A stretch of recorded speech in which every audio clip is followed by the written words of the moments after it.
Kalian pernah nggak nonton The Pope Exorcist? Itu bukan hanya sekedar film, itu adalah kejadian asli.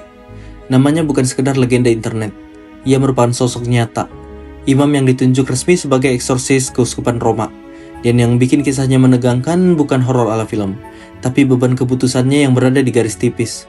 Kapan sesuatu dianggap sebagai persoalan rohani, dan kapan itu harus dibaca sebagai krisis manusia yang butuh pertolongan medis. Video ini bukan tentang tutorial ritual apapun. Ini merupakan storytelling sejarah dan konteks, supaya kita paham bagaimana seorang kisah pastor pengusir setan. Namanya adalah Gabriel Amorth.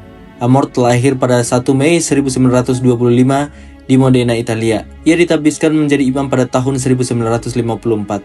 Hidupnya panjang, puluhan tahun di pelayanan gereja, menulis, dan kerja pastoral biasa. Jadi sebelum namanya melekat dengan kata eksorsis, ia sudah bertahun-tahun menjadi imam yang menjalani rutinitas gereja seperti kebanyakan imam lainnya. Lalu datang momen yang mengubah semuanya. Tahun 1986, Amorth diminta menjadi eksorsis untuk keuskupan Roma oleh Kardinal Ugo Poletti, yang saat itu menjabat sebagai vikar jenderal untuk Roma.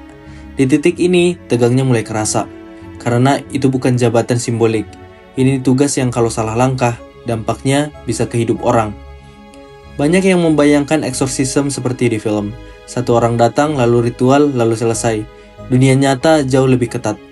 Gereja Katolik punya pagar hukum yang jelas.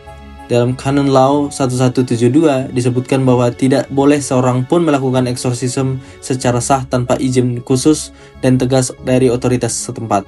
Dan izin itu hanya diberikan kepada imam yang memiliki kesalehan, pengetahuan, kehati-hatian, dan integritas hidup. Ini bukan kalimat puitis, ini aturan. Lalu di Katesius Gereja Katolik nomor 1673 ditegaskan lagi, eksorsisme besar hanya boleh dilakukan oleh imam dan dengan izin uskup, serta harus dilakukan dengan kehati-hatian. Artinya, Amorth bekerja bukan di wilayah sensasi, tapi di wilayah yang dikunci prosedur. Dan justru karena dikunci ini, ketegangannya naik. Setiap keputusan harus hati-hati, karena kesalahan membaca situasi bisa melahirkan kesalahan penanganan. Kasus paling terkenal terkait Pastor Gabriel Amorth, yang kemudian jadi dokumenter The Devil and the Feather Amorth, salah satu sesi pendampingan Amorth terhadap seorang perempuan Italia yang disebut dengan nama samaran. Muncul sering disebut sebagai Christina dan Rosa, dan yang dilaporkan sebagai sesi lanjutan setelah beberapa kali pendampingan. Ada yang menyebutkan eksorsisme telah dilakukan sebanyak 9 kali.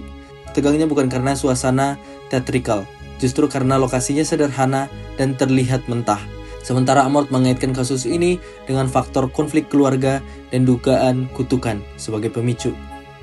Nama Amorth makin dikenal karena ia menulis dan berbicara ke publik. Media menyebutnya sebagai salah satu eksorsis paling terkenal di era modern. Disinilah muncul bagian yang paling bikin penonton merinding, tapi juga bikin debat panas. Amorth pernah mengatakan bahwa ia telah melakukan puluhan ribu eksorsisme di dalam pendampingannya. Di awal 1990-an, ia ikut menggagas pembentukan International Association of Exorcisms. Ada banyak sumber yang menyebut keterlibatannya sejak 1990. Kenapa ini penting? Karena itu sinyal bahwa pelayanan ini tidak boleh liar, tidak boleh jadi panggung viral. Ada upaya standar, pembinaan, dan kontrol. Pastor Gabriel Amorth wafat pada 16 September 2016. Pada usia 91 tahun. Dan setelah itu, pertanyaan muncul terus. Siapa eksorsis terakhir? Kata terakhir itu jebakan. Karena bukan berarti setelah dia tidak ada lagi. Yang benar, dia adalah figur modern yang paling dikenal publik. Itu sebabnya namanya seperti tidak hilang. Jadi kalau kalian habis nonton The Pope Exorcist dan kalian cari rasa tegang yang sesungguhnya, ingat ini. Yang paling menakutkan bukan adegan film. Yang paling menakutkan adalah saat manusia mencari jawaban cepat untuk hal yang rumit. Dan satu keputusan yang bisa mengubah hidup orang.